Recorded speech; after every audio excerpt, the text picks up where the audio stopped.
live on YouTube. Please, everybody, keep your microphones off while you're watching until it's time for the Q&A. Feel free to type questions into the chat as we as the talks are going on. We're now live, James. Okay, well, welcome everybody to the Cutting Edge series and Cutting Edge Issues in Development Thinking and Practice series. I have to tell everyone that this is being live streamed and recorded. We're going to have about an hour and 10 minutes worth of presentations followed by question and answers. So students watching from and faculty watching from within the LSE can type their questions into the chat and we'll call on you. If you want to ask anonymously, you can private message Greta Zeibel, who's there at the top of the participants list.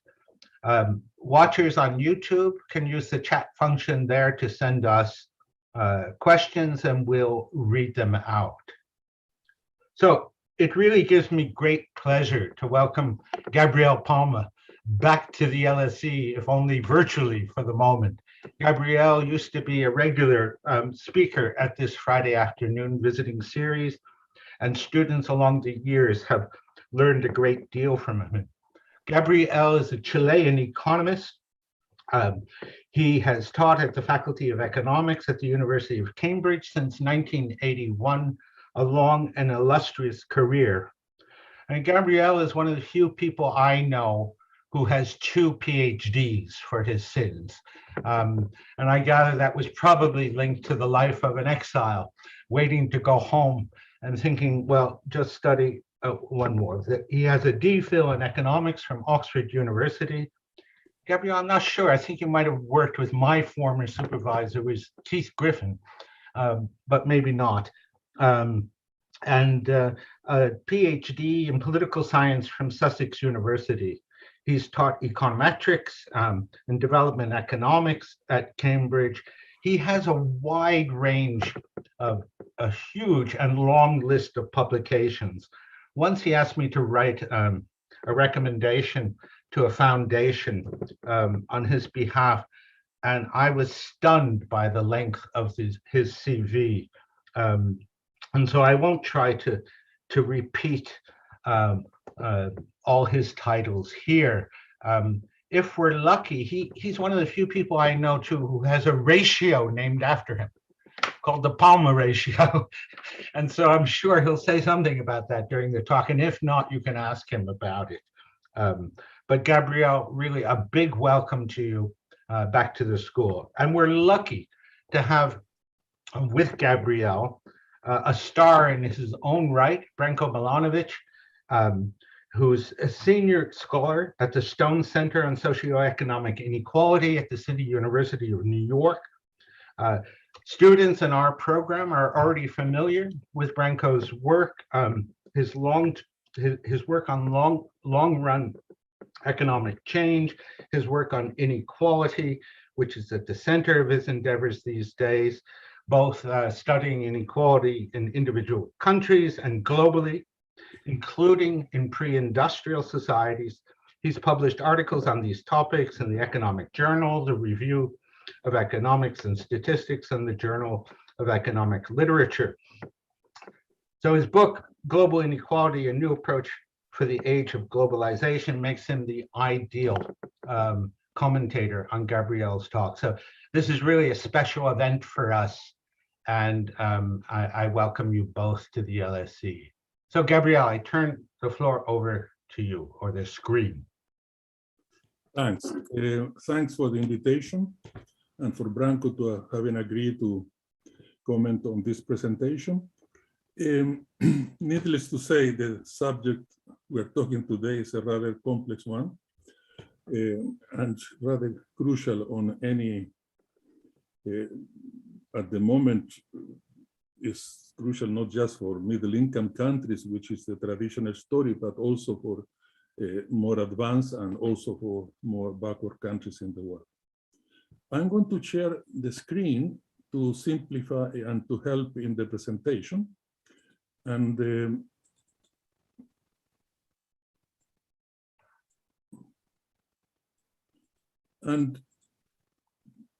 what I'm going to do in here, as you know, the title is rather provocative one, like it comes from my last paper, why the rich stay rich no matter what. It's a very Latin American title in the sense that I'm sure that when people were writing about the persistence of institutions, they had Latin America very much in mind, in the sense that the process of domination in Latin America tend to be very much what in statistics we call a stationary process, meaning shocks to the system tend to have temporary effect. The oligarchies have this remarkable capacity to reinvent themselves in the new scenarios and continue their rather long-term and perennial rent-seeking type of accumulation. Some of the key ideas I'm going to discuss today. One, several people have mentioned that, but Stiglitz makes this very clear in one of his books on inequality, is that inequality is a choice. There is very little kind of determinant factors that are involved in the interaction.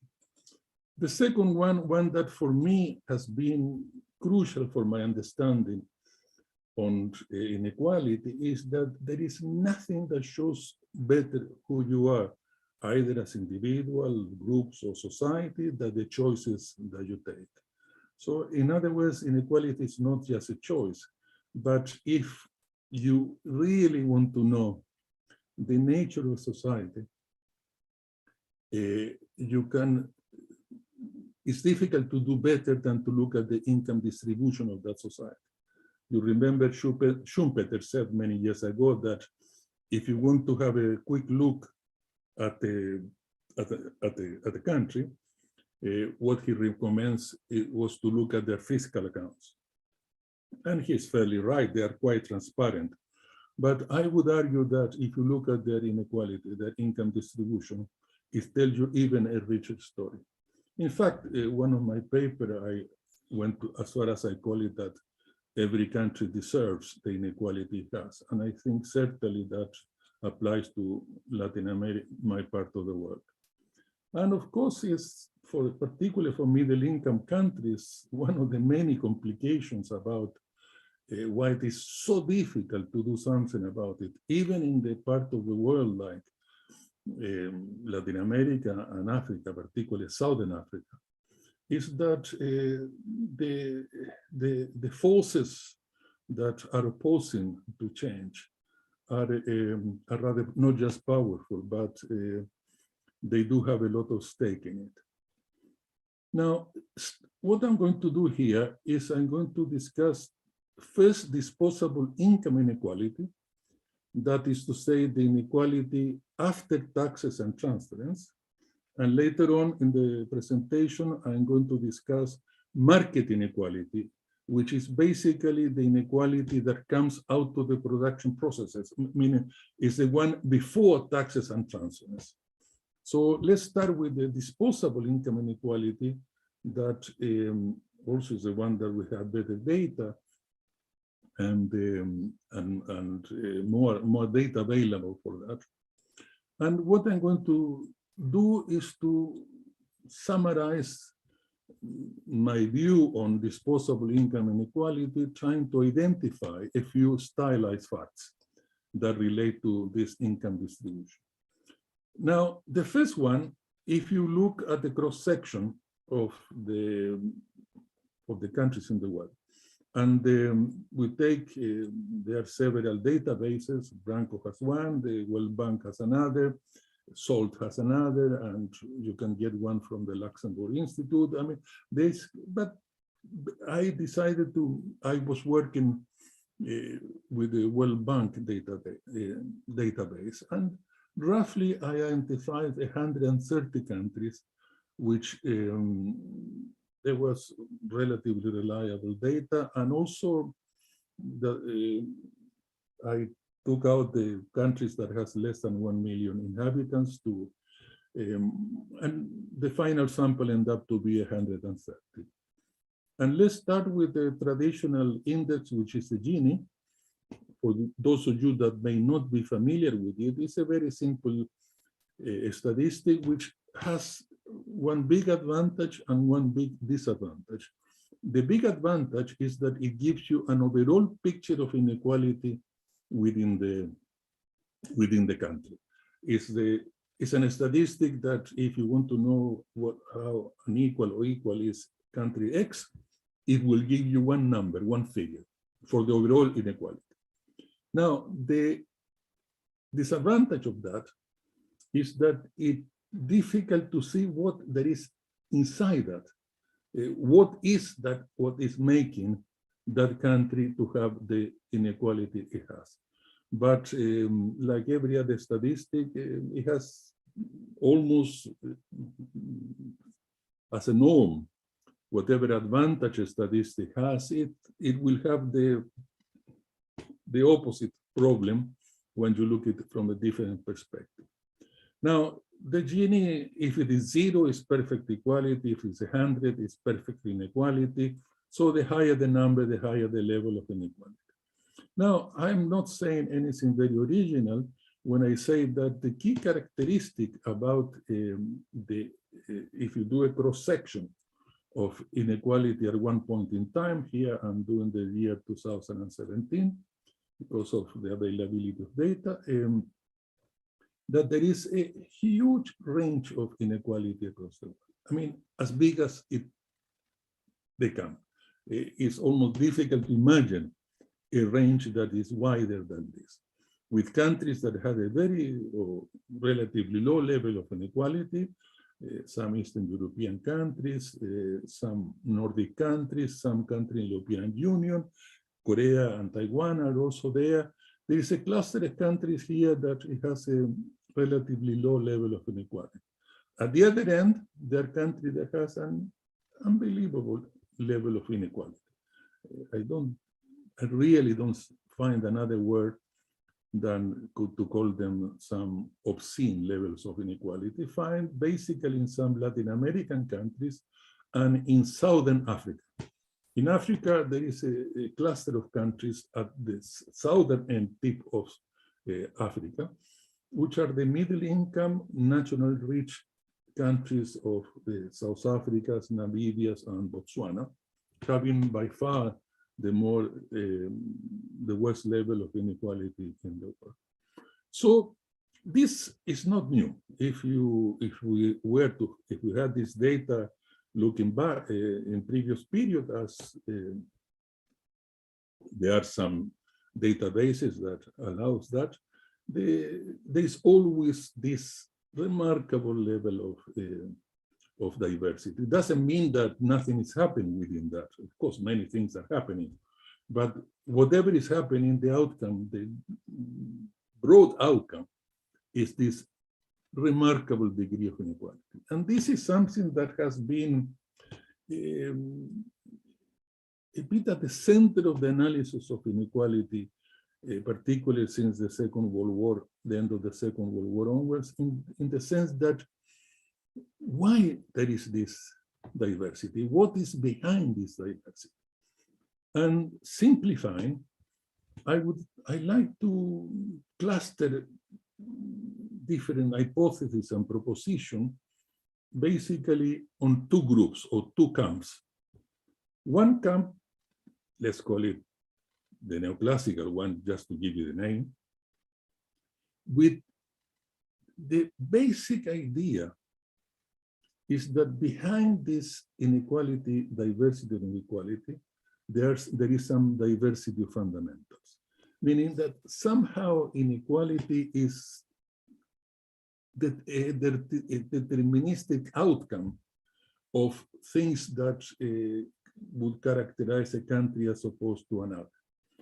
And the variables in that interaction are relatively well known. Often is the income per capita, is whether they're rich or not in national resources, the social mobility, the degree of education. And if you look at the empirical data, we have ever more sophisticated methodologies and ever more imaginative set of explanatory variables trying to explain that diversity. Now, on the other end, in the tradition where I come from, you can call it Keynesian, post-Keynesian, structuralist, you can call it whatever you like.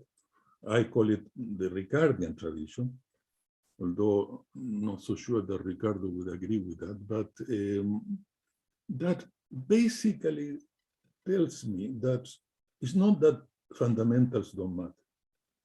It's that politics, history, and institutions matters at least as much as fundamentals.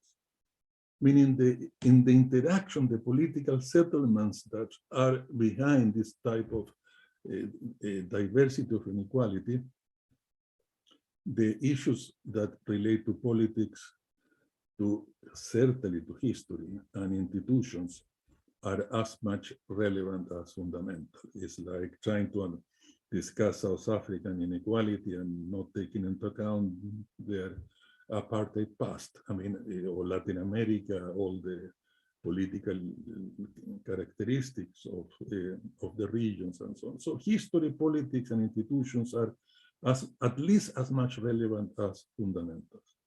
But for me, what I call a Ricardian tradition, it goes a bit further in the sense that, for me, inequality is basically the outcome of a conflict, but not just of any type of conflict. It's the outcome of a conflict which is an antagonistic conflict.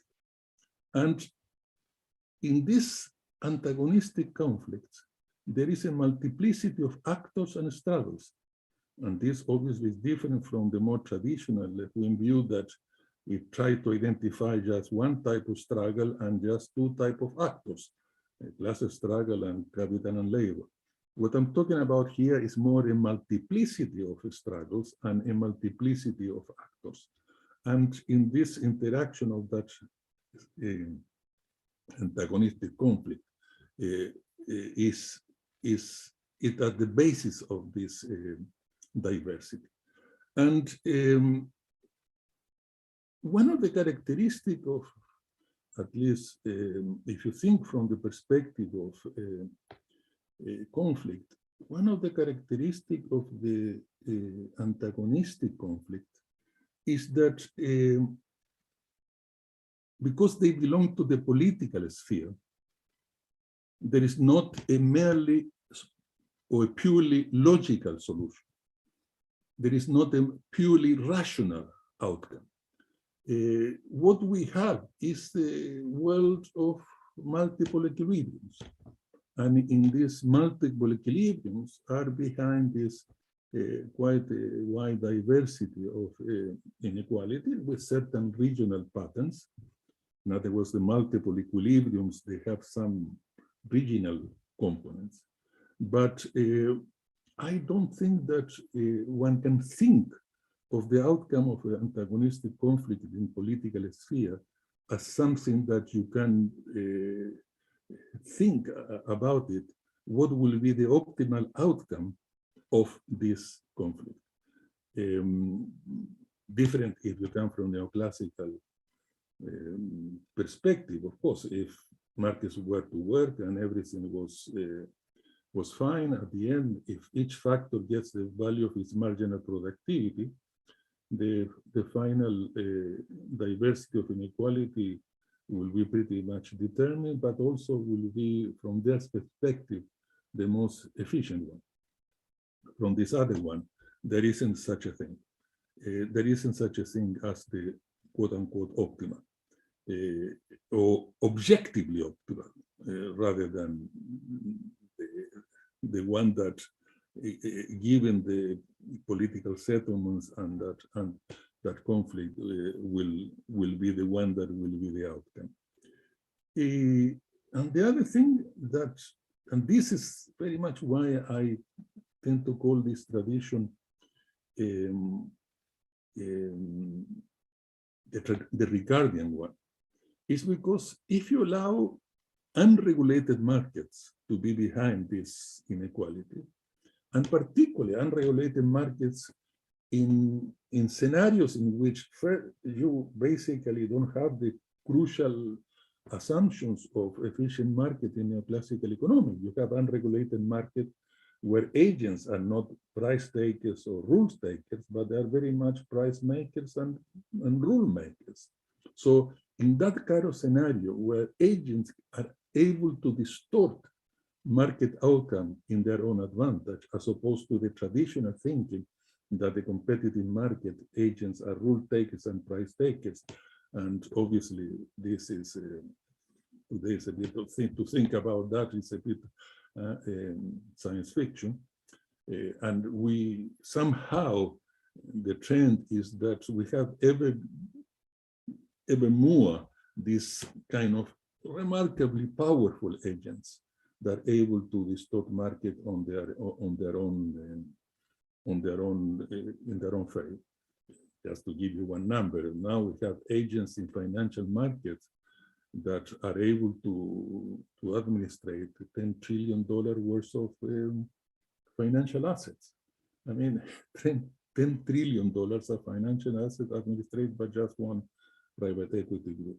We're talking about, what, 30 times the size of the Chilean economy. I mean, that kind of powerful agents are very much behind the market distortion that leads to that kind of diversity, because my instinct is to believe that if market were to work on their own terms, meaning if the agents were all price takers and rule takers, if government were able to internalize the externalities that are in play, which the invisible hand is not able to internalize in the price system.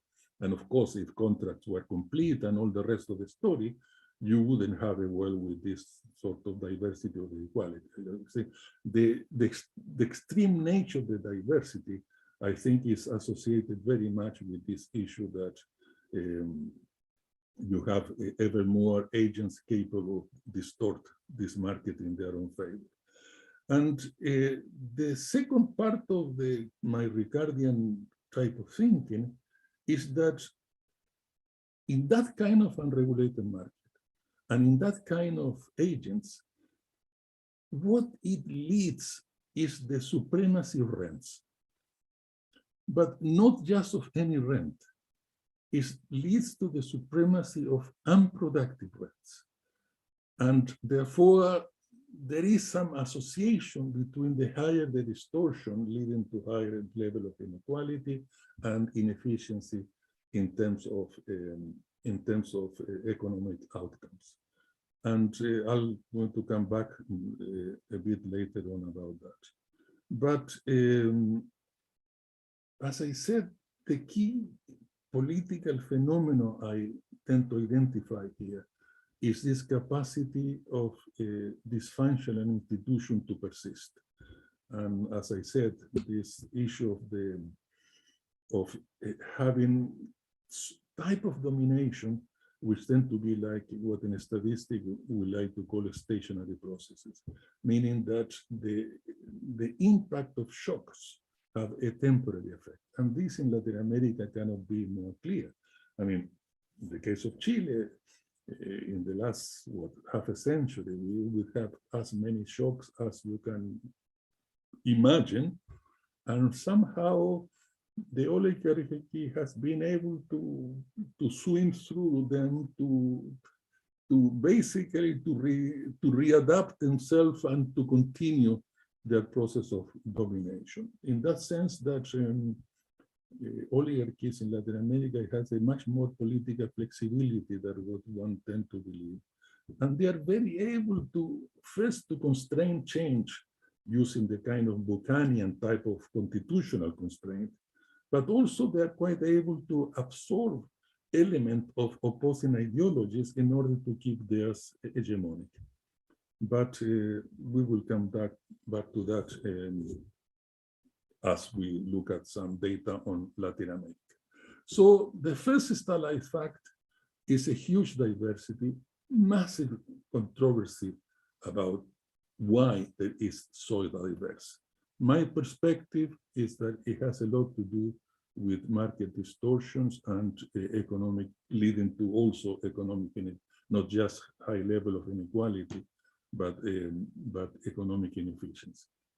Now, the second stylized fact is that if we here, what we did was organize inequality in terms of ranking, from less to more. Now, if we do the same, but we organize the same data set, but now we rank them according to the GDP per capita. I use logs for convenience. Those of you who are not familiar, it's just a monotonic transformation. It doesn't create any distortion in that sense in the data. It just that it rearranges the space in between the data. Gabriel, can I just interrupt you a second? Could you speak more directly into the microphone? I think some people are asking for that. Sorry. Let me put it nearby. The second stylized fact is that inequality is particularly disparate among middle-income countries, with some increased diversity among high-income countries. If you think about inequality organized by, if you rank it by GDP per capita, the traditional vision that comes from Kuznets is that there would be, the end result will be some sort of inverted U, meaning that low-income countries, as they move to middle income, will tend to increase their level of inequality. Middle-income countries will tend to be the one with the highest level of inequality, and the more advanced, more rich countries will tend to have lower level of inequality. And what has happened today in the world, and this diversity, it's, for me, reflects here specifically, is that among middle-income countries today, you have as much diversity as you can imagine. You have some of the worst unequal countries in the world within this middle-income range, which is mostly those in the Southern Africa, the South Africa, Botswana, and Namibia. You have then some of the Latin American ones. And on the other end, you have some of the former Soviet Union, except for Russia, of course. You have some of the Eastern European countries with a level of, I divide Eastern Europe in two groups according to their level of income per capita. Both are relatively similar, but here is the more middle income Eastern Europe. Here, this is what perhaps is something that is one of the features of contemporary inequality, this remarkable diversity among middle-income countries. If you look at low-income countries, and what I do here, I split Sub-Saharan Africa in 4 groups, less than 21,000, between 1 and 2,000, 2 to 3,000, more than $4,000 per capita. You will have a bit of the Kuznets early part of the inverted U, in the sense that there is some evidence that low-income countries, as they move to low-middle and then middle-middle, there seems to be a trend of increasing inequality. Here, Latin America is also split in 2, between the lower and the higher middle-income Latin America. And then in this kind of upward trend, you have the 4 sub-Saharan countries, you have the lower income Latin America, India, and China. Then you have this remarkable diversity of inequality among middle-income countries. And here there is also something which is relatively new, because what do we find now is that there is an increasing diversity also in terms of the inequality of high-income countries. To put it very simple, there is a cluster of advanced countries that had, at least at the level of disposable income, have done what they can in order to retain its previous level of relatively equal levels of inequality, while there are other countries like the US and the Singapores and Hong Kongs of this world, which had let it go, that have let globalization increase their inequality some substantially. So there is more diversity here than what one would expect a priori. There is certainly more diversity here than what one would probably expect. And then there is this early part of the Kuznets curve, where if you move from low to low middle and low middle to middle middle, there is this trend to increase. But again, look at the diversity. This is the point. Look at the huge diversity in inequality. But however, if we move to the next stylized fact, is that suddenly this remarkable diversity of inequality, it switches to a remarkable, to this opposite almost, to a degree of high homogeneity of the income distribution among countries if we only do one thing. Each country in the world, we divide it in two halves, the population. The middle and upper middle, D5 to D9, and the rich and the poor, D10 and D1 to 4. If we only do that, each country in the world, we split in two, the population in two, middle and upper middle, and rich and poor, suddenly we find that the homogeneity, this remarkable heterogeneity disappears, and what we have here is quite an important, quite a high degree of homogeneity, distribution of homogeneity across the world. So the first issue is, how do you square the two things? And also, if you look at each half of the population, they basically tend to take a very fair share of the national income. Roughly, they tend to have these two halves of the population tend to have roughly half of the level of income of each country. Of course, at the tail end, the Southern Africa and a couple of Latin America, this breaks a little bit. But for the 130, about almost 120 something, the degree of homogeneity is huge.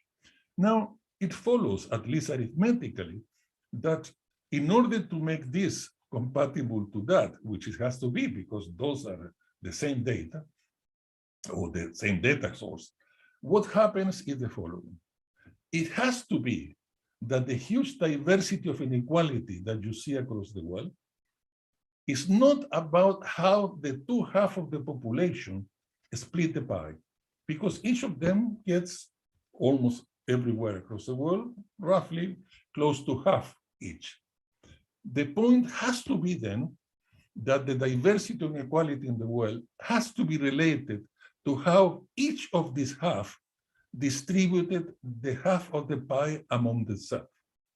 Because if these two halves were also distributed their half within themselves in a relatively homogeneous way across the world, then you couldn't have this diversity of inequality. So it has to be that either both, or at least one of them, has to distribute among themselves that half of the pie that goes as a group to them. That half of the pie has to be distributed in a pretty uneven way among that half. And what we find here is that the next stylized fact is precisely that. If you look at the middle and upper middle, and you split the middle and upper middle in the middle, the 5 and 6, and the upper middle, 7 to 9, again, we go back to a very homogeneous distribution across the world. Meaning, not only that half, middle and upper middle, let's call it the administrative classes, from taking it from institutional economics, just for convenience, okay?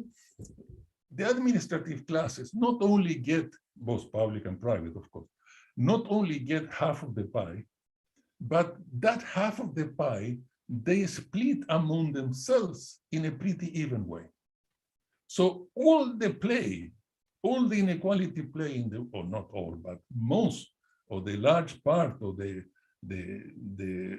real significant play across the world in terms of the diversity of inequality comes how the half of the income that goes, or roughly half of the income that goes to rich and poor, how the rich and poor distribute among themselves that half of the pie.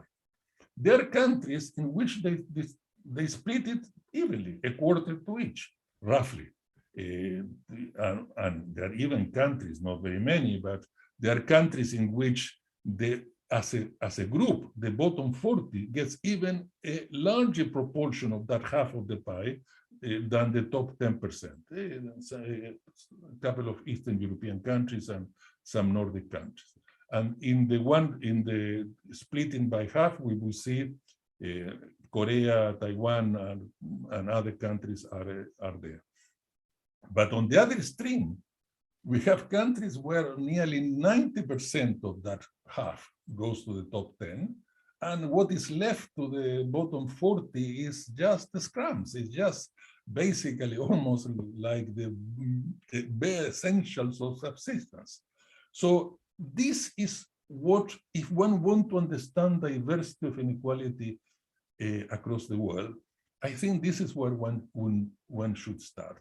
It's not that the whole of the diversity comes from here, but by far the greatest deal of that diversity comes here.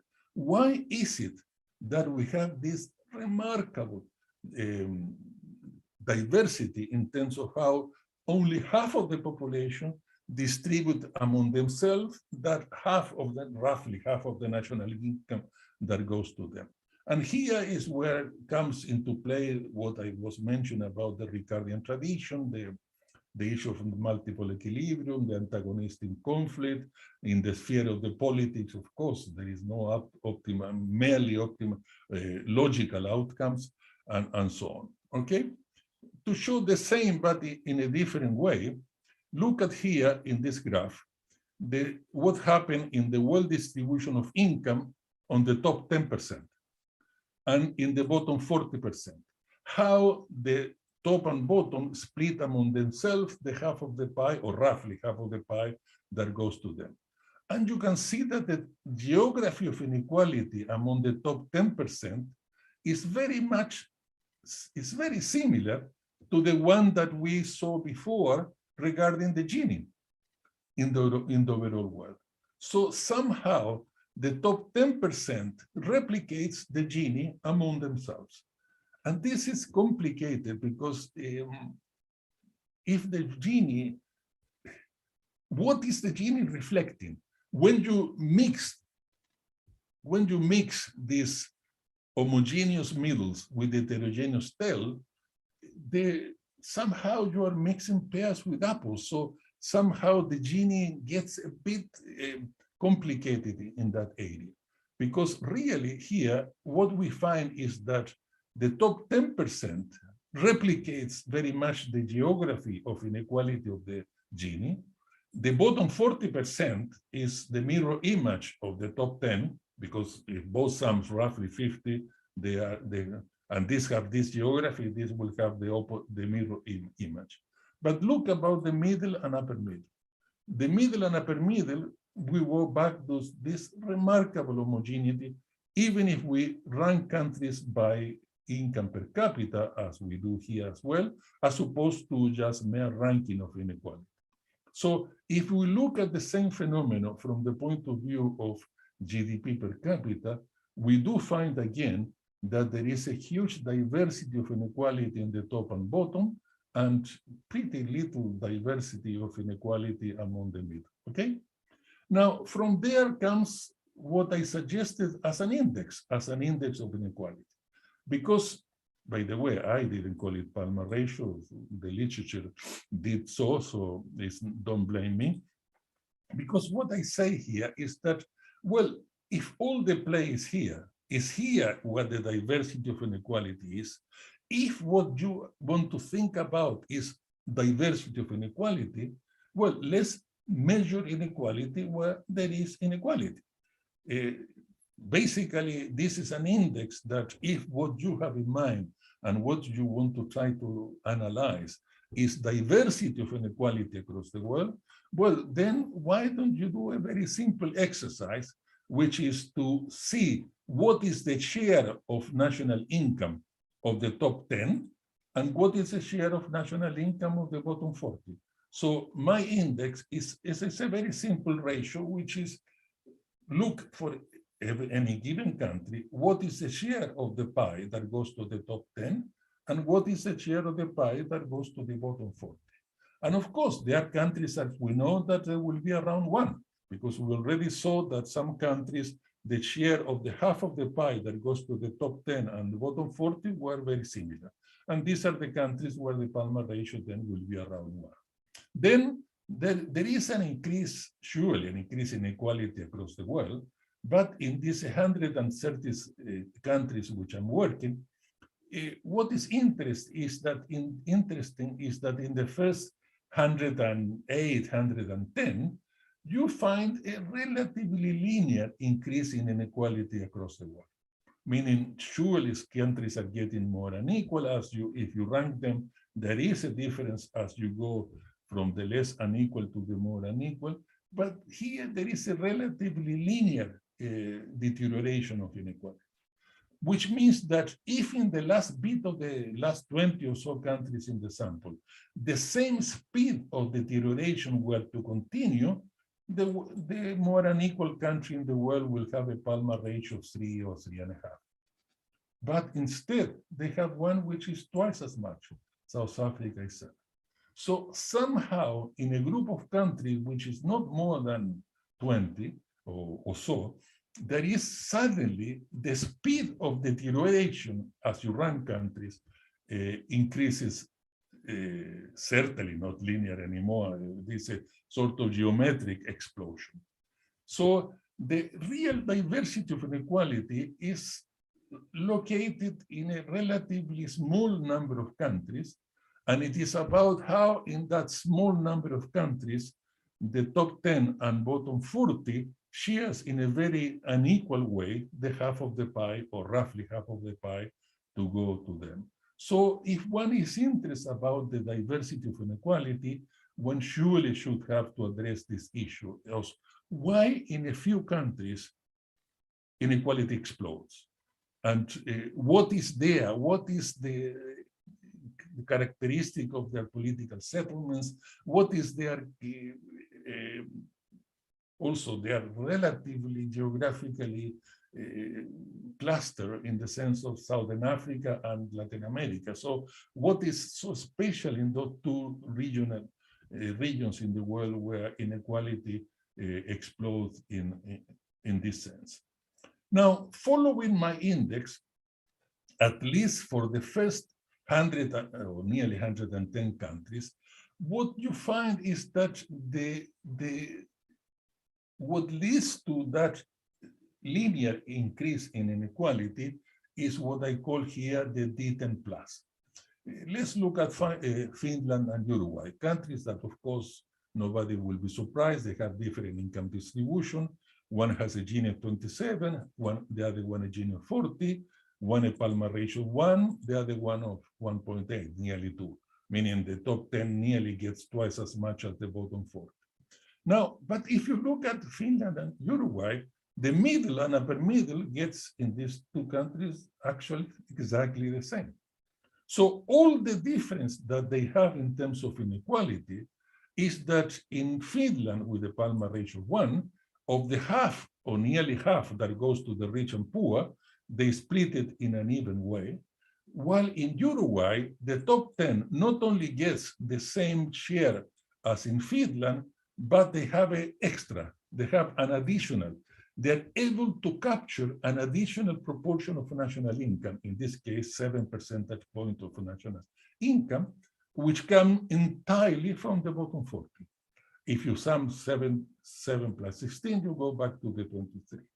Meaning the size of this sector of this pie this is a sector of a pie because of its nature, which I call T10 Plus, which starts, as we can see, in some countries it's actually negative, in others is zero, and then it starts growing from very low levels to high single digit, and in fact it goes, when it gets increasing and increasing, this even moves to double digit. But what is happening here in this group of countries where inequality explodes? Is it simply the fact that this T10 Plus sector suddenly it grows out of proportion at an increasing speed, or is there anything else happening? And what I discuss in my work is that there is anything else, there is something else happening. And this is the stylized fact number 5. In a very few countries, those 20 or so, what you find is that, look at Brazil and South Africa. Brazil, I call extreme inequality. South Africa and Namibia, Botswana, there's no other word than obscene inequality. And what is a characteristic in this country?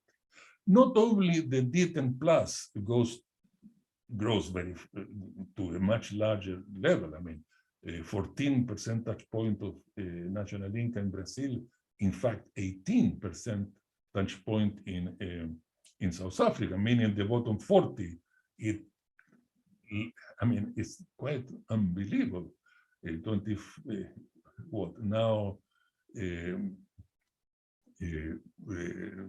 Independence started in 94, so we're getting to a rather long period of democratic regime, and still the bottom 40% of the population, they hardly get 7% of national income.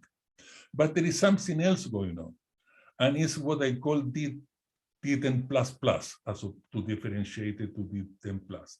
And what is this? Is that only in those very few countries, in these 20 or so countries, we find that the middle and upper middle are not able to get their 50% of national income. So in those countries, inequality explodes because not only the T10 plus is growing, that sector of the pie in which the rich take away from the poor, but in those countries and only in those countries, the rich is so politically powerful that is also able to squeeze the middle. In the case of Brazil, takes 2%, not only take 14 from the bottom 40, but takes 2 from the middle and upper middle. In South Africa, not only take 18 percentage point from the bottom 40, but it takes 8 percentage point from the middle and upper middle. So at least statistically, what happening, what explained the explosion in inequality that we were looking here is that suddenly there are two things that needs to be added up. Not only you have the increase in T10 plus, but also you have a new sector appear into the scene. And I define the sector, I say that and of course there is an element of arbitrariness. Here I say that what the middle and upper middle, what I will expect them to have is that middle of population will get the middle of the pie. So when they are squeezed below that middle, that I call that T10 plus plus, and that sector has to be added to that other sector to get the extra share of the rich. The extra share of the rich in the case of Brazil is not only 14, but it's 14 plus 2. In the case of South Africa, it's not only, the extra share is not only 18, but it's 18 plus 8. And that is what explains, at least arithmetically, that explosion of inequality. And that's basically the first part of the presentation. I know time is flying, so I'll have to speed a bit up, but I wanted to really clarify these issues, is where I come from, because I think that is basically the key points of my thinking about inequality.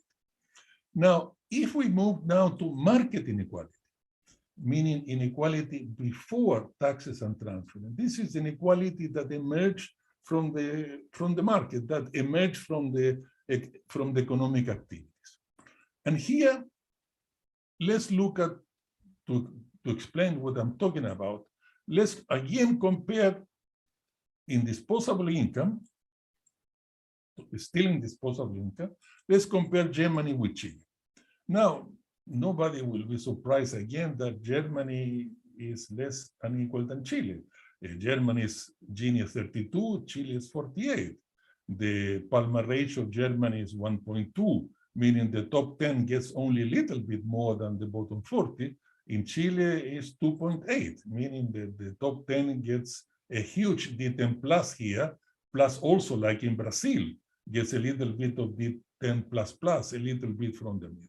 So you will tell me, well, tell me something different, something more original, that Chile is more unequal than Germany. But is it? Is it really more unequal in every point of view? If you look at market inequality now, my sixth stylized fact is that there has been a massive increase in inequality, market inequality among high-income countries. Look now back Germany and Chile, okay? But now in the market Gini, I don't have data on decile, so I cannot use the Palma ratio type of thinking for market inequality, so let's go back to the Gini. Now, let's look at Germany and Chile now, but in market inequality. Well, today, Germany is in fact more unequal. Market inequality in Germany is even slightly higher than that of Chile. The Chilean one has been relatively stable over time, up and downs according to political, I mean, this is the return to democracy. I mean, yes, there are shocks that have some, remember that it's not that shocks don't have any impact, but the impact of shock in Latin America is much lower or much less than what one would expect a priori. And what we have here is look at the unbelievable increase in market inequality you find in Germany since the neoliberal reforms, or the stagflation of the 70s, followed in the 80s by the economic reforms. This is German reunification, which you can hardly blame it for the increase in inequality, because it already was coming very quickly. It didn't help, but it was already coming very quickly up here before. And if you look at other European countries, not all, but most of them, even in the Nordic countries, you will find today level of inequality which are similar to those of Latin America. And this is something that had led me to call this process the Latin Americanization of the OECD. Not only because their market inequality has Latin Americanized, but because also the impact of economic performance, we'll see in a minute, is also related to that, but also because trying to simplify things, my understanding of this increased market inequality is very much Latin style, in the sense that you basically allow large agents, those who are certainly not price takers or rule takers, to distort market in their favor. Here also, of course, financialization is part of the story, and so on. Branko has data on the composition of the income of the top, and probably he will mention that later, that of course, how much is comes on financial assets, how much comes from other type of income. But basically, the point is that in market inequality, today there is no difference between most of European countries, at least the Western European countries, even Nordic one, and Latin America. So, as I already said, and to speed up, stylized 7 is that these countries that have increased their market inequality in that kind of speed, the US, but also Europe and the Nordic countries, is that they have very little to show for that. Look at what happened if we look at, we plot together the increase in market inequality with, on the right-hand vertical axis, the investment of GDP. When Germany has this low level of market inequality, it was investing about 30% of GDP. Today, it has gone to 20. Surprise, surprise, very similar to that of the average Latin America from 80 to 1920. And if you look at productivity growth, is the same. When market inequality in Germany was relatively low, level of productivity growth were between 4 and 5%. Today is nearly stagnation. Surprise, surprise, very much near Latin America. Of course, other things are happening. There was a financial crisis in 2008. There was well, the fall of the Soviet Union, the increase of the European Union. I mean, I'm not saying this is the only thing that has happened, but on the whole, what we find is that this massive increase in market inequality has been associated with the deterioration of their economic performance. And that deterioration had brought them to very much closer to the type of poor economic performance that you find in Latin America. So not only their income inequality market has deteriorated in this way, but also their economic performance has deteriorated, has basically Latin Americanized. Just to give you one number for the US. If the US, imagine the US today as in terms of GDP is what it is, okay? Now, if the top 1% in the US were to earn the same share of income that it did at the time of the election of Reagan, which was quite high to start with. If the top 1% in the US were to earn the same share of income than when Reagan was elected, the top 1% will earn today $2 trillion less than what it does. And therefore, the rest of the other 99, $2 trillion less. But it earned $2 trillion. But if you look at investment, it's the other way around. If you look at the US economy today with the same GDP per capita, if the rate of investment as a share of GDP was in the US today what it was in 1980 when Reagan was elected, there will be $1 trillion more extra of investment in the US.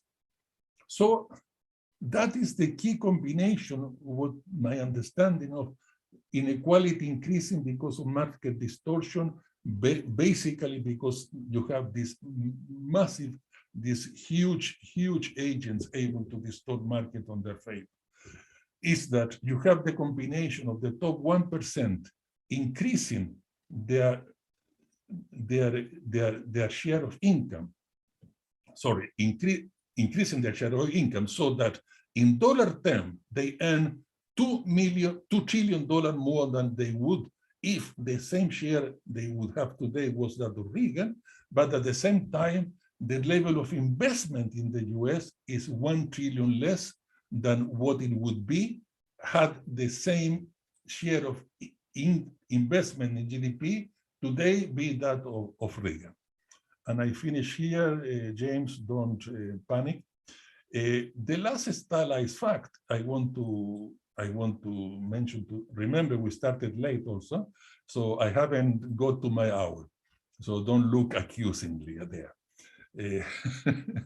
The last stylized fact I want to discuss now, there are others that we can leave for the discussion if somebody of you want to come back to that kind of issue, but if you look at middle income country, and since I come originally from, although I lived 50 years in England, I certainly, my mind and soul are somewhere there in Chile, and a lot of my research is centered on Latin America. And so what would be two ways of doing something about inequality in Latin America? And then here what I distinguish is that there are two very different routes to improve inequality in middle income countries, not only Latin America, but South Africa, and so on, which are the following. Look at the top panel of this graph and let's go back to Germany and Chile. We already know about the blue one, which is market inequality. Today, Germany having a level of market inequality which actually marginally worse than Chile. However, what Germany does, and not only Germany, the Nordic countries and most of the rest of Europe, they do a pharaonic effort, literally a pharaonic effort to redistribute the effort through taxes and transference, and every day more also financed by debt. And you can see that Germany, when it had a much lower level of market inequality, in order to get the same, roughly the same Gini of 30, it need to improve their market Gini by 28%. To wait today, to get to the same destination, a Gini of about 30, it has to improve its market Gini by 44%. If you look at Sweden, it's 48%, okay, even higher. So if you are in Chile, there is a lot of temptation, and today we're in the middle of presidential campaign, and the three candidates, right, center, and left, they're basically fighting which one has the better policy to lower the green, which one has the better redistributed policies in order because Chile only improved the market Gini by 12% to get to the current level of disposable income inequality. So the three candidates are really in a kind of competition. Which one has the better ideas and which has the better or more radical ideas in terms of redistribution? What sort of tax structure, what sort of transfer structure, how to use public sector debt, how to orient that rate in order to basically replicate Germany.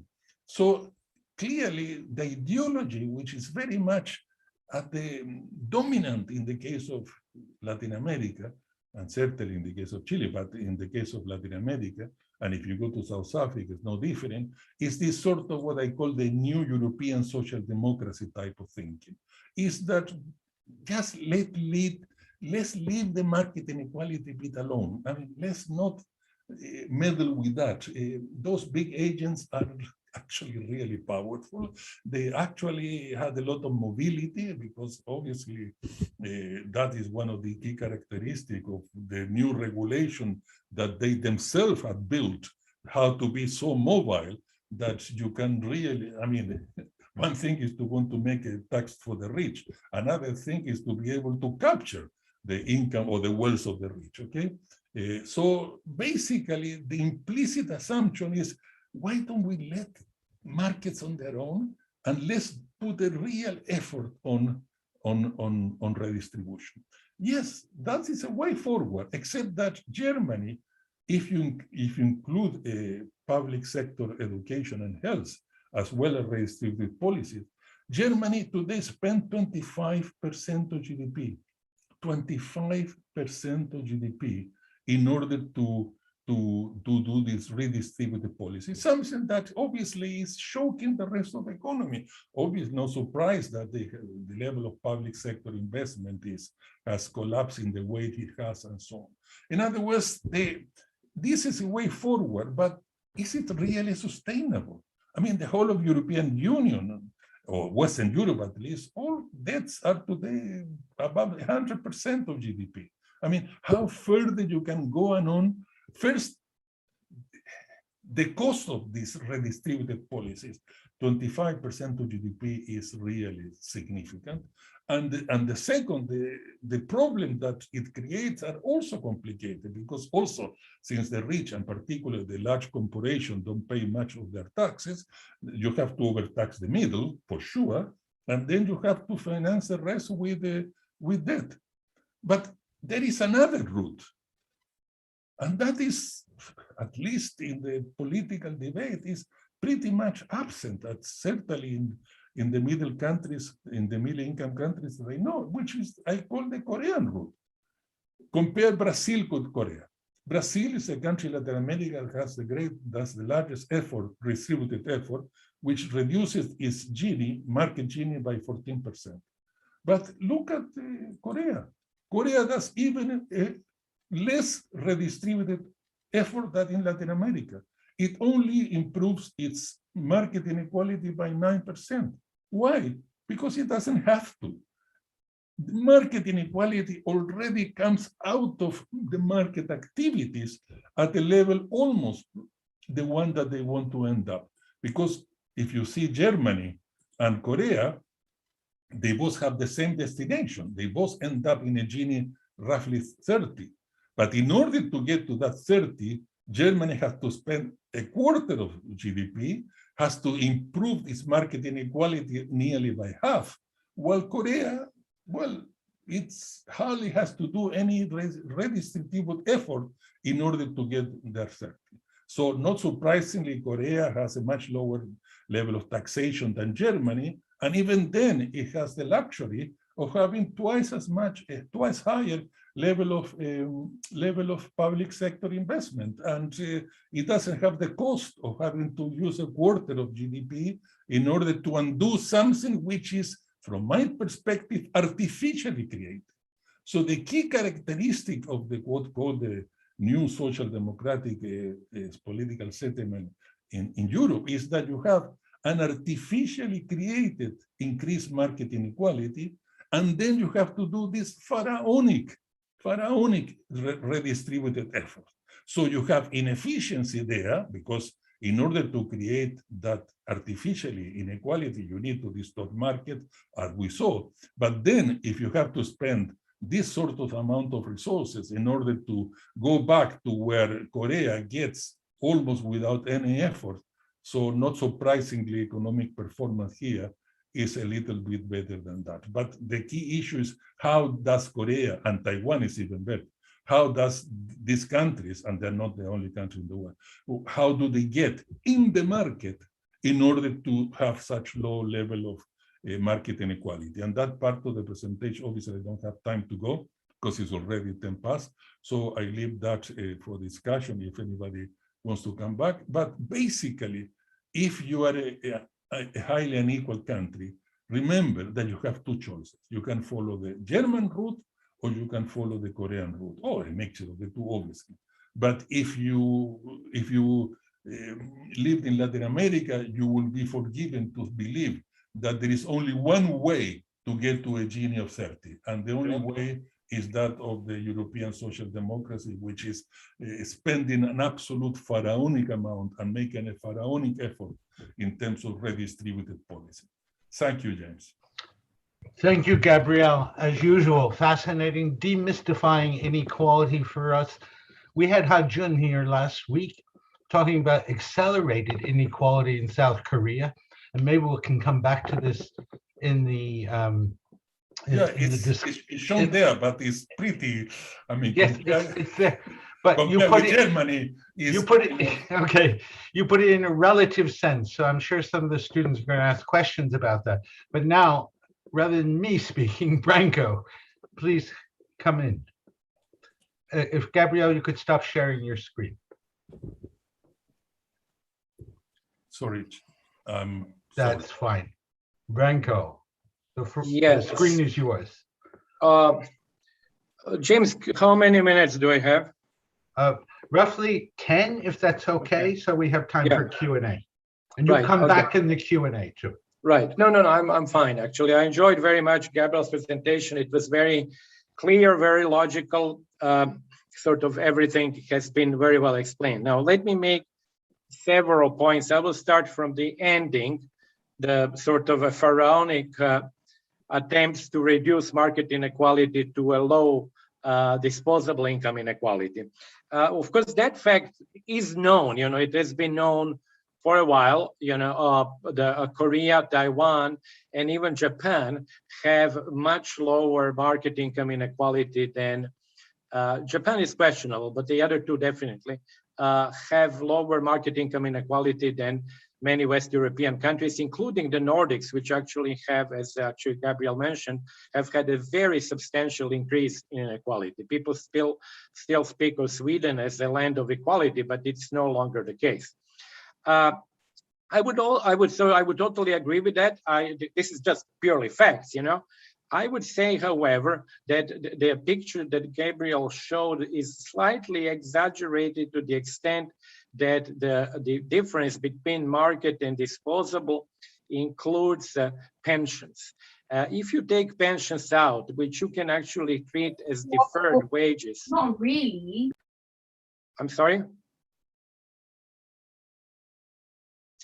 I don't know, somebody said something, but I cannot hear what it was said. If you take pensions out and treat the pensions as deferred wages, and then they become part of labor income, and consequently they become part of market income, then the gap is less. It doesn't mean that it disappears, but it is actually less. And of course, the solution to that, as Gabriel mentioned, is actually to work on equalization of market income. That means it is when it comes to that, it is really to work on deconcentration of capital, income from capital, because that market income, increase in market income, is in part due to the increase in wage inequality and in part due to increase in inequality of capital income. And the inequality of capital income comes from very high differences in wealth. So consequently, if you want really to try to reduce inequality in market income, one way to do that is to deconcentrate ownership of wealth, which means worker ownership, or it means also greater advantages for the middle class to invest. And the other way to do that is through reduction of inequality in wages, which includes things like the minimum wage, like higher taxation of very high earnings. And these policies would actually definitely reduce market income inequality and make it possible to have low disposable income inequality without doing these pharaonic redistributions that Gabriel was talking about. Okay, so that's for the second part. For the first part, I think it was remarkably clear how Gabriel described it. I think it's actually very impressive when you look at how the Palma ratio underneath is being sort of created, as it were. I have to say, however, that this middle group, the 5 deciles, to some extent, how should I say, by definition, they almost have to be close to 50%, because as you know, the 6th and the 7th decile are around the mean. So they do have to have 10% or approximately 10% of the total income by definition. And secondly, as everybody who works with microdata knows, the inequality within each of these deciles, middle deciles, is very, very small. If you actually take inequalities by decile and calculate within each decile what is the Gini coefficient of that decile, or you can do the Palma ratio of that decile, you can do whatever you want, the middle deciles have very little variability among themselves. In other words, people who are ranked there are very similar in income. When you go to the bottom deciles, in particular the bottom first decile, which actually has many mistakes also, I believe, and the top decile, you have a huge range, and particularly at the top decile, you have really a huge range of income, and inequality among these deciles is very high. Now, having said that, that does not actually sort of, it's not a critique of the ratio per se, because what the ratio does, I think, very nicely, it actually highlights 2 issues that Gabriel has highlighted. The first one is that inequality then basically becomes, I will put it under quotes, and I would say something about that, the struggle between the top versus the bottom. But then particularly bad inequality becomes the struggle of the top versus the middle. So I think that there we would, the next step, in my opinion, is to move from this rather mechanistic approach, because we are actually having these deciles, like, struggle of the deciles, or struggle among the deciles, to actually looking who are people, who is behind these deciles. In other words, what is sociologically or politically the background of that struggle. And I think actually that, and I'll finish with that Gabriel's highlighting of particularly that second case of obscene inequalities, when we have the squeeze of the middle on top of that, does actually lead us give us at least some clues as to potential political or sociological studies of extremely highly unequal societies, where the rich, as I said before, squeeze not only the poor, but actually squeeze the middle class. So that part of the presentation found quite fascinating, and I think a stepping stone towards towards additional political and sociological studies that maybe Gabriel has done already. So that would be all for now. I enjoyed very much the presentation, as it's obvious. Branko, thank you very much. Very insightful comments, and also will raise a lot of questions for people, because we might ask, to what extent are the politics behind this, to what extent these patterns of inequality we're looking at and the changes in them help to explain the rise of right-wing populist politics in recent years. Something I would like Gabriel to talk about. And Gabriel also was able to, in his article, discuss much more about why the rich stay rich no matter what. In other words, the survival of the oligarchies by adapting, changing, but the more it changes, the more things stay the same. So let me not ask my questions more than just those reflections now, and go directly, I think, to the audience. And we already have, I'll take the two questions that have been raised already. Cheyenne, would you like to speak your question? Hi. Yeah, can you hear me? Yeah, please, briefly. Thank you so much for the lecture. That was really interesting. For me, at the end, when you were talking about South Korean market inequality, I was wondering if you could quickly elaborate on how their inequality can be kept so low as opposed to Germany, as that was just a really interesting end to the lecture, and I would like to know a bit more about that. Thank you, Cheyenne. And I'll just take two, Gabrielle, and then you can come back, and then Branko. Michael Mugisha.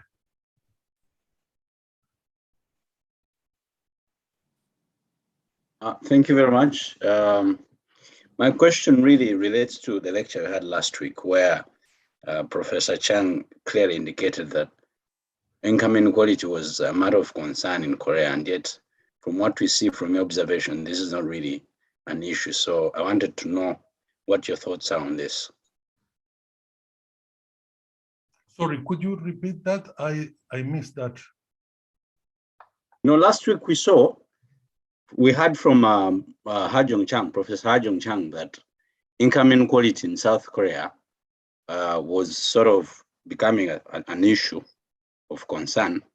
But from your presentation here, what we see is that there's not, it seems to me that income inequality is not really an issue that we should be concerned about. What are your thoughts on this? Okay. Should I answer, or we bring a few more? Well, why don't you answer those two first, and then we'll let the students begin formulating their questions. Yeah, I already forgot the first one. I didn't make a note of that. So Cheyenne, LSE student was asking you, is there any way you could summarize how market inequality can be kept low, in your opinion, as in the case of South Korea? And the second one, okay. Yeah. Okay, that's fine.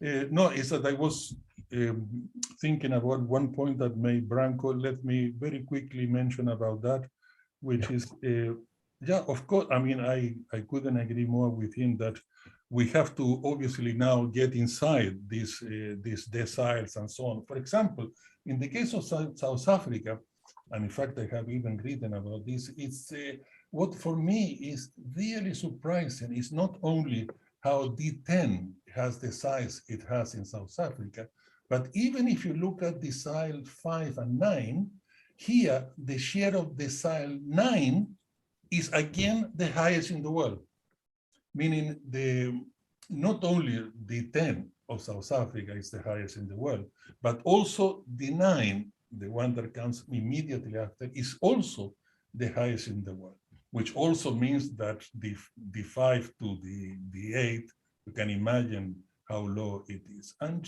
I was then trying to think about this. I mean, South Africa is one of the countries closest to my heart for many reasons.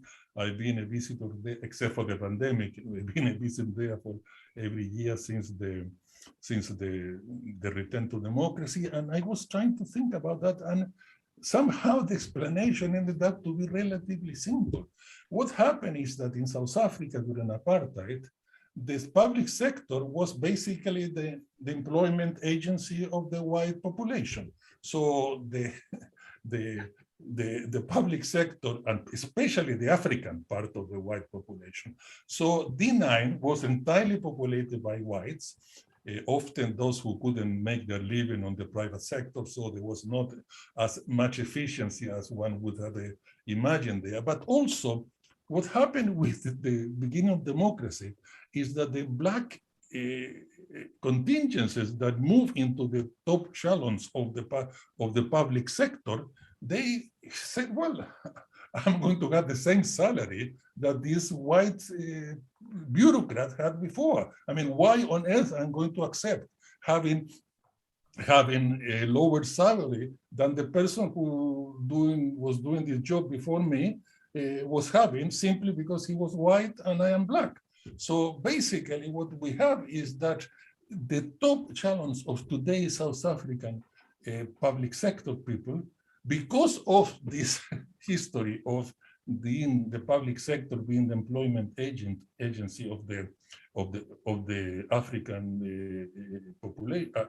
African population, now we have in South Africa that not only the top 10 is the top in the world, but the 9, it has continued to be the top of the world. So in that case, the top deciles not only get 75% of national income, 75, just 20% of, which is, say, twice as much than in a normal European country, but also, obviously, they squeeze the rest of the middle to almost, I mean, not to poverty line, but not that far from poverty. I mean, people below poverty line, and not only those of the top of the bottom 40%.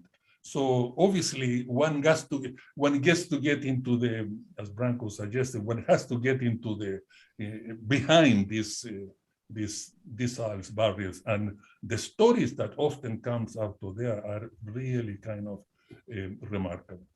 Now, the question about how do you bring down market inequality? Of course, we could speak another hour of this, which is obviously not what James have in mind.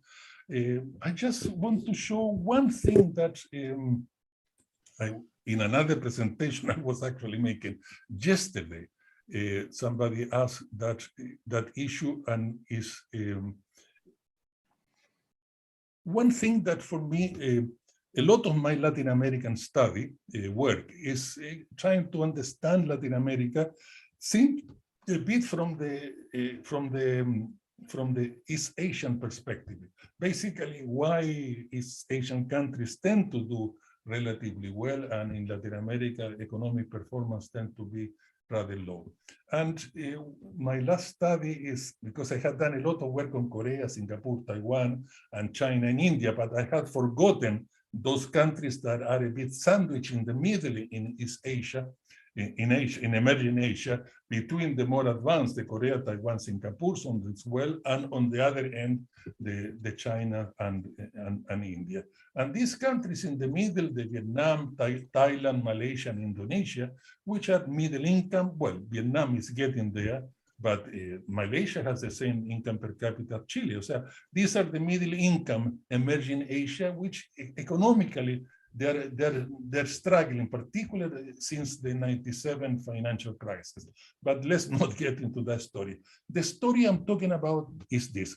In Latin America, one of the key characteristics is that if this is productivity group, productivity growth per sector, commodity, manufacturing, services, and construction, commodities, manufacturing, and non-tradables between 1980 and 2019, the whole period, the 40 years since economic reforms. And what we have found in Latin America is that all the eggs have been put in the extractive sectors, and productivity growth, for example, in Brazil, have grown over 4% per annum during this period, of course, at the cost of the Amazon deforestation, as you know, not only because soya and cattle, but also mine. I mean, that side of the story is absolutely atrocious, but the productivity growth in commodities have been incredibly high. So the same in Chile, Colombia, and well, Argentina and Mexico, they do badly no matter how do you look at them. So if you look at Brazil, Chile, Colombia, and Peru, basically the commodity productivity growth in the commodity sector has been relatively healthy, but the productivity growth in manufacturing and non-tradable has been atrocious. I mean, look at Brazil, the kind of kind of this asymmetry about productivity growth. And if you look at the emerging Asia, this middle income emerging Asia, you will have a much more symmetry between productivity growth in the three sectors.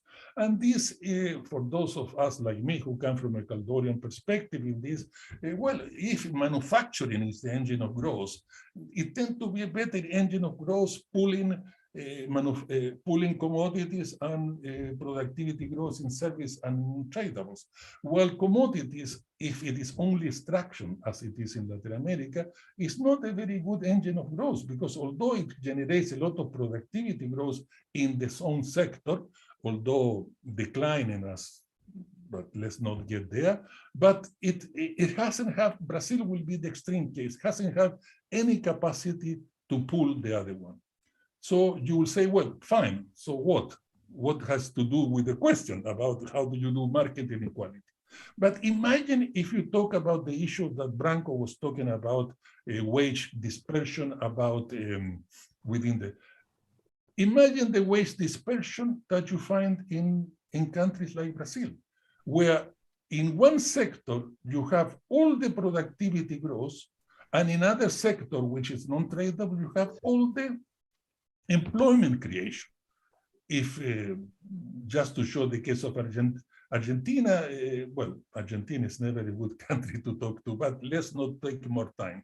Basically, you are bound to find rather high wage dispersion in countries where only one sector is having very rapid rate of productivity growth, and the other sector either don't have productivity growth or even is declining productivity growth. Say in Chile, the dichotomy in Chile, you have this 80% of the population in services and construction, which are in the minimum wage and a half. But if you look at the workers in the copper industry, in one case I studied in one mine, the average wage, if you include all perks, was $120,000 per year. So you have a worker in the very dynamic productivity growth sector who end up in $120,000 per capita, not per capita, as average wage, the productions workers on that industry, and you have the other mass of population, this 80-something% of the population working on the minimum wage or minimum wage and a half. However, in this kind of more symmetric type of economy where engine manufacturing is able to pull the productivity growth in the other sector, you are able to have more virtuous circles between productivity growth and wage growth. Because obviously, in order to have productivity growth with wage growth, you have to have a first sector that are able to generate productivity growth, only in the case of Latin America, only economic, but also commodity sector, they are expelling labor as opposed to bringing labor into them. So in economies where you have more symmetries between the productivity growth of the different sector of the economy, and they are also all of them able to generate some employment growth, you may have more what I call the Marshallian virtuous circles between productivity growth and wage growth.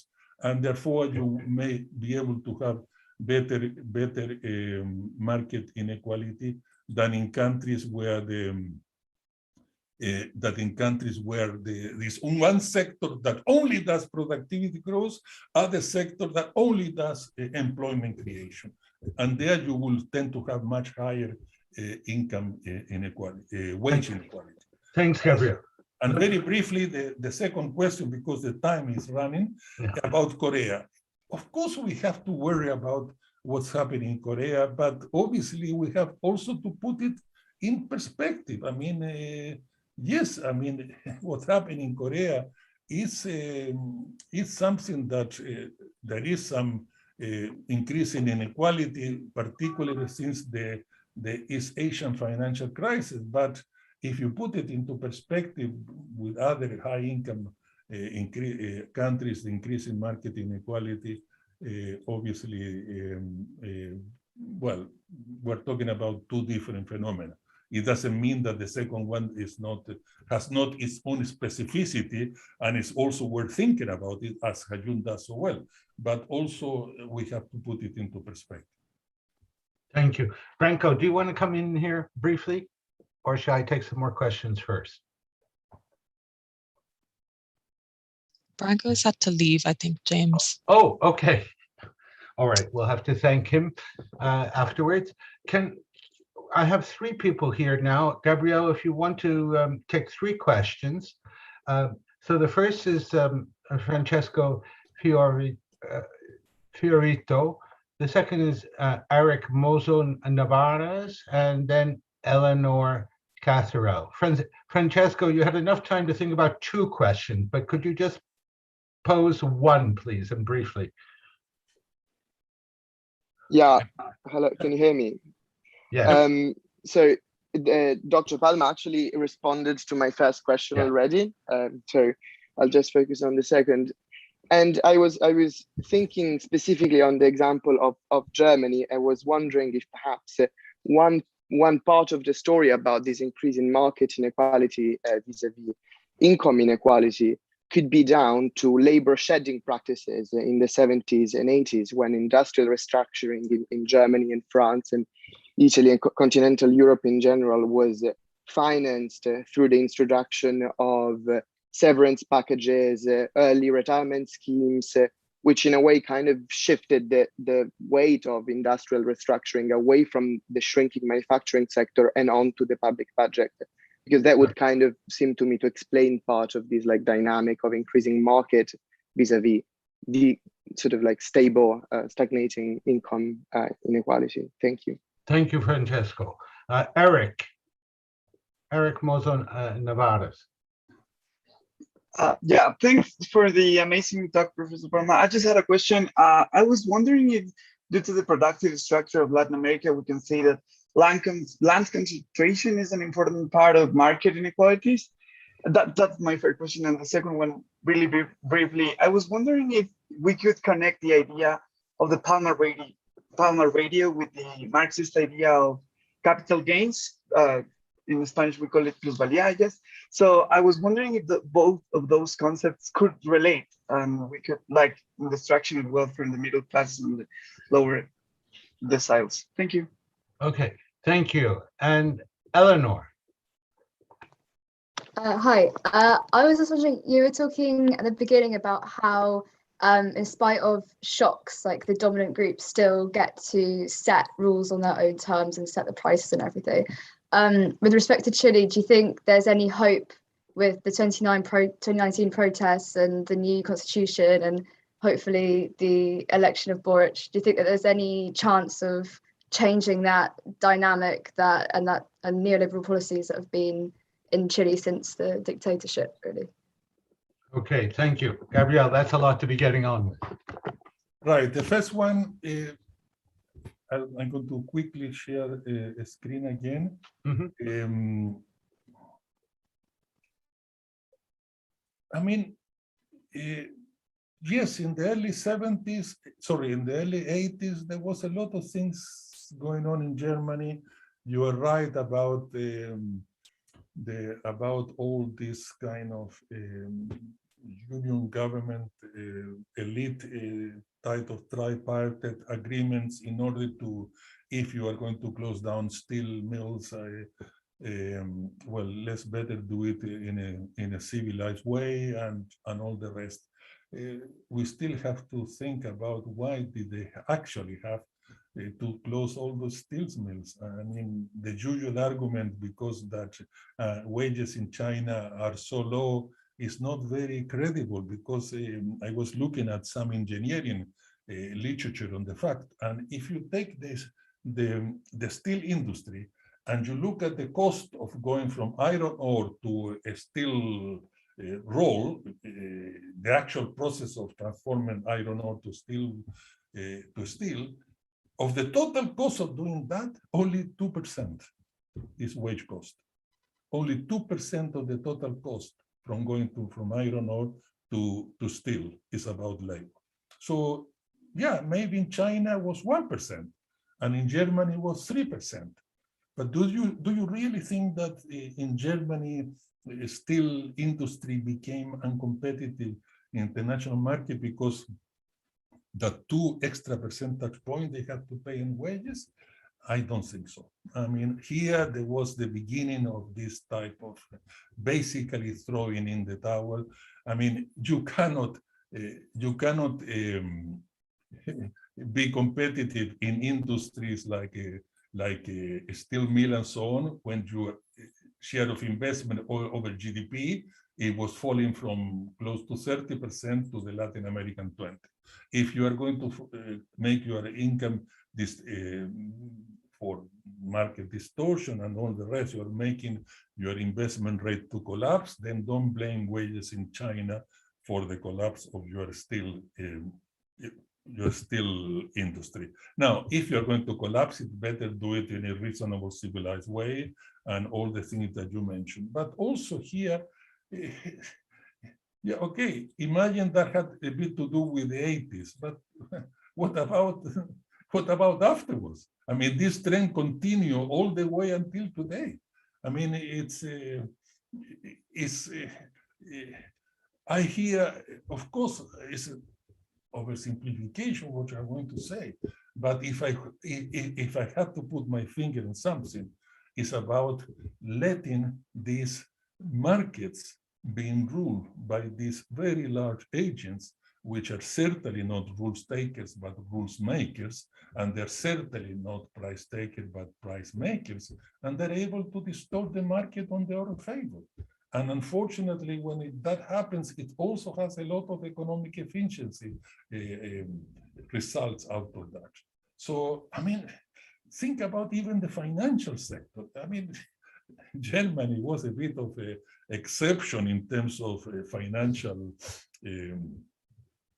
call it honesty, or don't know what's the word, in the 70s of 80. Today, there is no financial scandal in the world where Deutsche Bank is not one of the leaders. Banks are involved in every possible money laundering. I mean, look at all the latest big scandals about financial markets, and Deutsche Bank is almost inevitably on the top of so I think it's a much more complicated phenomenon than industrial restructuring, because they were having to face some tough Chinese or Asian competition. The question number one is, why didn't they fight that competition? And question number a little bit better, for which they had to keep their investment rate at 30% of GDP rather than make it collapse to 20. But also, it's the political settlement in Germany today, I think, is rather different from the one that we used to know in the Germanys of the 70s. Now, the second question about Latin America, is it about land? I mean, land, one of the key issues of this new type of oligarchy is that the last thing they want are fixed assets. They really, what they make their money and their political power come from their mobile assets. The land is today unless it's a very specific industries like the forestry industry and so on, land is a long time ceased to be an attractive asset for the Latin American oligarchy, in the sense that if you are fixed to those assets and the politics changes, your capacity for exit is rather limited. While if financial assets are the one in which you are involved, well, the mobility there is complete. Now, the other side of the coin, and this is very interesting, and there is a US sociologist who did excellent work on this, it's called Boix. I don't know how to pronounce it, B-O-I-X is quoted in my paper. He said that, yes, but also the oligarchy in Latin America became much more democratic because they had a really nice exit choice and a rather nice exit alternative. So they could afford to be more democratic because even if things went wrong, because they were tied to a mobile asset as opposed to the old-fashioned fixed asset, they were able to have an exit strategy rather, and that's what happened today. I mean, today the flight of capital in Chile because of the political changes in the country is rather remarkable. The other day, a big Chilean conglomerate distributed dividends among its shareholders equal to 20% of its market value. 20% of its market value was given as dividends, all financed with debt, of course, to their shareholders so that they could get their money out of Chile. So land has ceased to be, it doesn't matter, but certainly land has ceased to be one of the way in which market inequality is anchored in the country, and financial activities have taken that place. And in that sense, the key point about that is rents, because also it's the rent of natural resources. In Chile, all rent of natural resources, which the World Bank equals to 15% of GDP, are entirely appropriated by a very few individuals. And even though the Chilean constitution, the Pinochet constitution, is very clear on this, we Chileans, we are all the owners of these national resources. But that constitution in that part is not worth the paper in which it was printed, because basically all these national resources like water and so were all be given for free to those people close to the regime, and they still have owned those. So and a very important part of the high market inequality in Latin America is the private appropriation of the rents of national resources. And the third question, probably made by the Chilean, by a paisano from me, well, it's a big question, okay? I really, what I'm very anxious, and a couple of my students are in the economic team of Gabriel Boric, so I almost feel a little bit responsible for that, and I am trying to have quite a lot of argument with them, and I am not in their best books at the moment, is because I keep criticizing them about this. More and more, the economic program of the Gabriel Boric candidacy is about how to bring disposable income inequality down via redistributed policies, and less is about how to tackle high market inequality. And I think that could be a political strategy for the election. But knowing them, I think they're actually believing they're on this course. I think that if anything you can look ahead is that the next, well, first he has to be elected. He hasn't been elected yet. But if he were to be elected, there is a kind of implicit agreement emerging. I don't have evidence about that, by the way, but my reading of the situation is there is an implicit agreement between the Boric camp and the oligarchy, in the sense that, okay, we don't touch your market inequality, but you don't make an obstacle for other for our redistributed policy, for our environmental policy, for our policy of gender inequality, for our policies of personal rights, like abortion, about the issue of the rights of the indigenous population, meaning that if I leave you alone there, you let me do the changes I want to do in this very wide range of other agendas, like the environmental, the redistributed, and all that. I feel that there is that emerging type of agreement, implicit, of course, in which I let you alone there if you don't make too much of an obstacle for me in government to be able to make big headways on environmental issues, on gender issues, on personal rights issues, on social security issues, and so on. So that's what if I had to put in words what I'm beginning to feel that is happening in the Chilean election is very much that. Now, that will be a big step forward, of course. But the problem is, as long as you have this market inequality, every major improvement on every other area is very fragile. Basically, that is my big worry, is that as long as the oligarchy can run wild on market inequality, meaning on what is behind that, like the property appropriating for free the rent of national resources, able to distort market at will, and all the rest. I think that all the other advances on environmental, social security, and gender, and so on, are those advances are going to be fragile. Gabrielle, thank you. I'm going to ask 3 more students to be very succinct, putting their questions. We're almost near the end of our time, but at least you can get them on the table, and Gabrielle can provide a brief response. So I have Lauren and Mariana and Blair. Lauren Balt. Hi, Professor Palmer. Hi.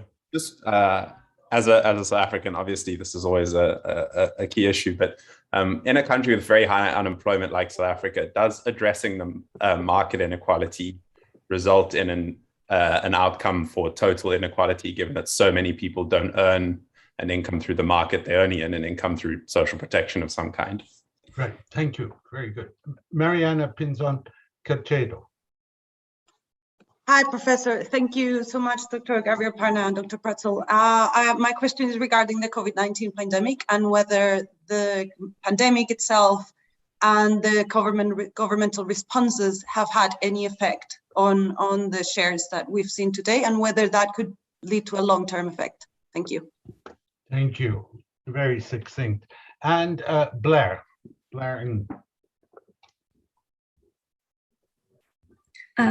Hi, Professor Palmer. Thank you so much for the presentation. So I'm from Hong Kong.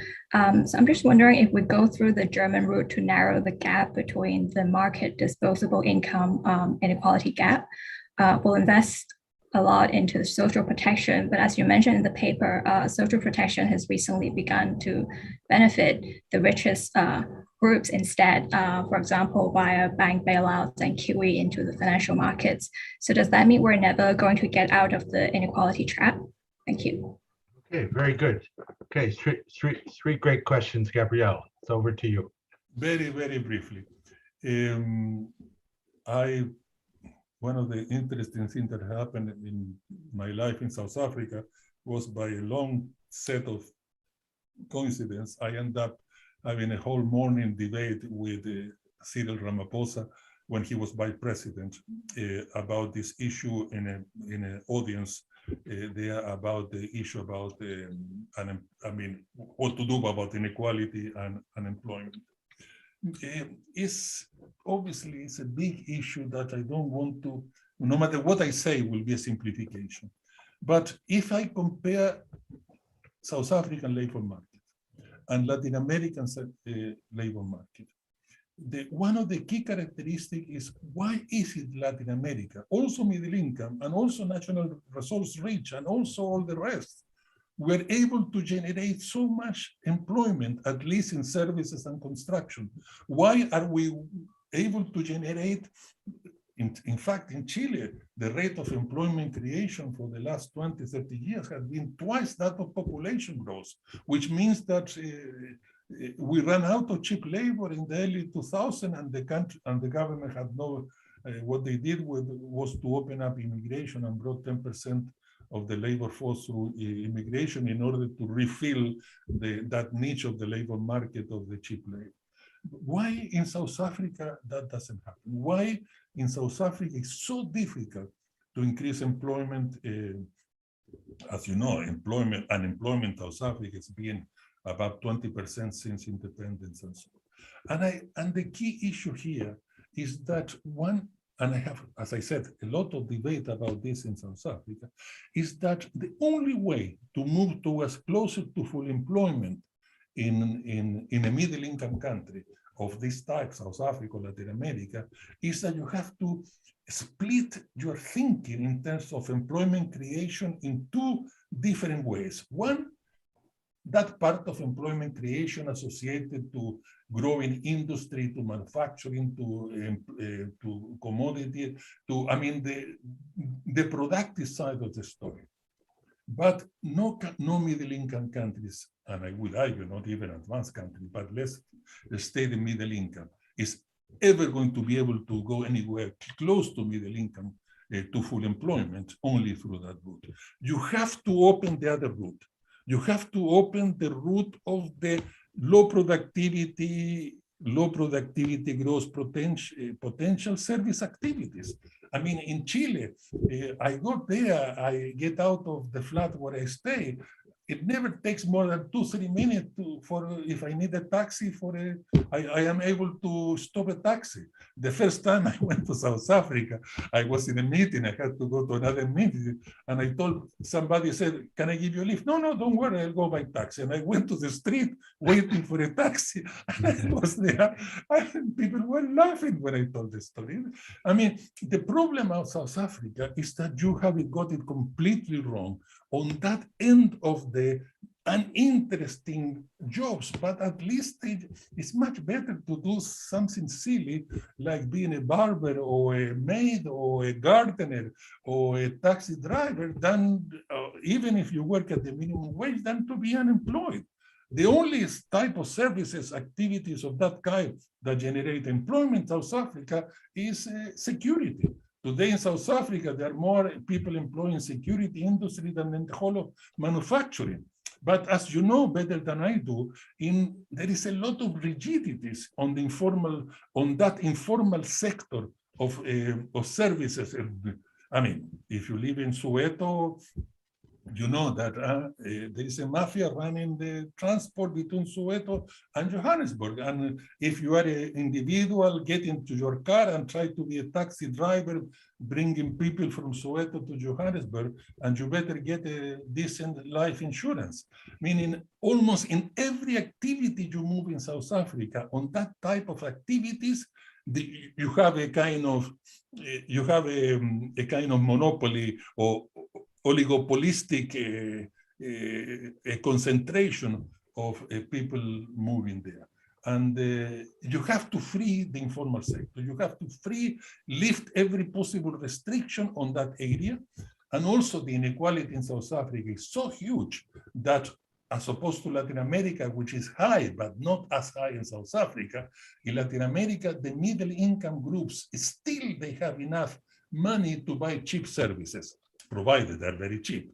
Because of course, the price of services is basically wages. And as long as the minimum wages stay where it is, it's relatively cheap to have a maid, to have a gardener, to have a chauffeur, to go to a barber shop, or you go to a restaurant and it's full of waiters, or you get to the building where once a South African friend came to stay in Santiago, and she went to the building where I stay in Santiago, and she said, how do you have 3 caretakers?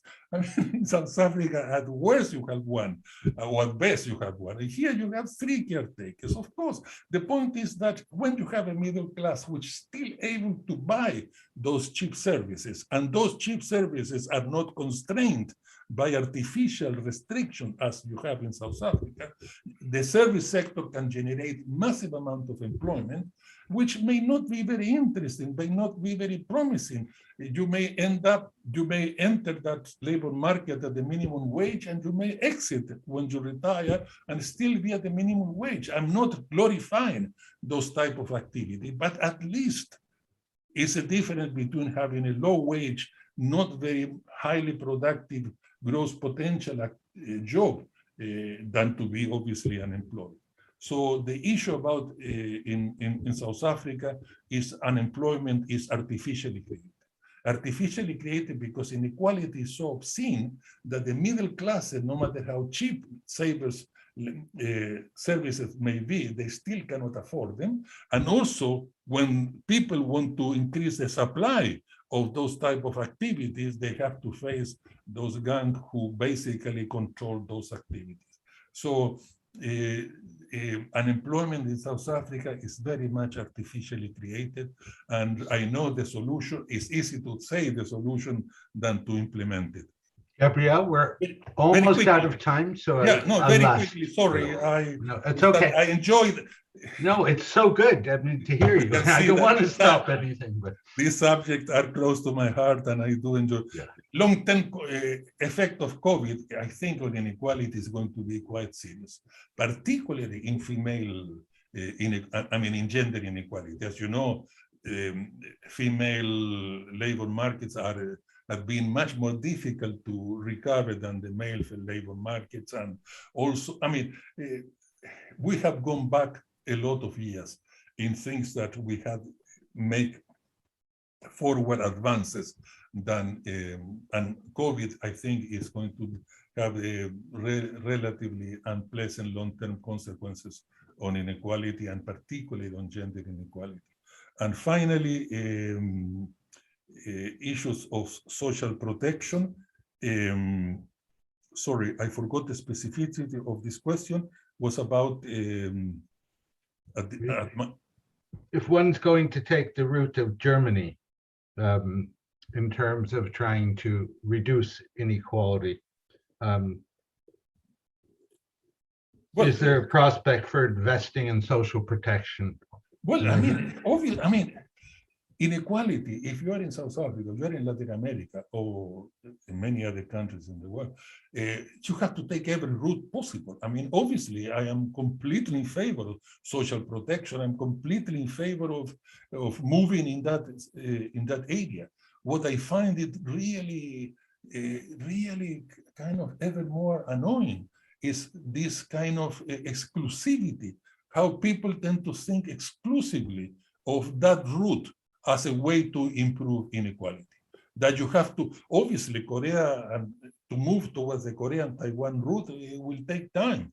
While social protection, there is an urgency that you have to respond tomorrow. You cannot wait until you restructure your economy in the next 10 years in order to start making some inroads in inequality. You have to take all possible routes, okay? So what I'm arguing is not against social protection, of course. What I'm arguing is about the thinking that you can let market inequality go its own way, completely artificial increase inequality, and then you can redo and remake all that increase inequality via social protection. And now remember one point that you made, person who made the question, is about what now I call the sort of the inverted Robin Hood type of social protection, because obviously, if you look in terms of quantities, there is no better takers of social protections than after the 2008 financial crisis than the big conglomerate, particularly the financial conglomerate, who got all those rescue packages from government, and QE, all this low interest rate, and also increase liquidity in market via buying junk bonds at AAA price bonds, have been another way of social protection for the rich. I think that one of the reasons why social protection, quote unquote, is getting unaffordable is because of how expensive is social protection for the rich. a social protection for the poor is rather cheap. The social protection for the rich is rather expensive. So you are absolutely right. Things are obviously going wrong in that way as well.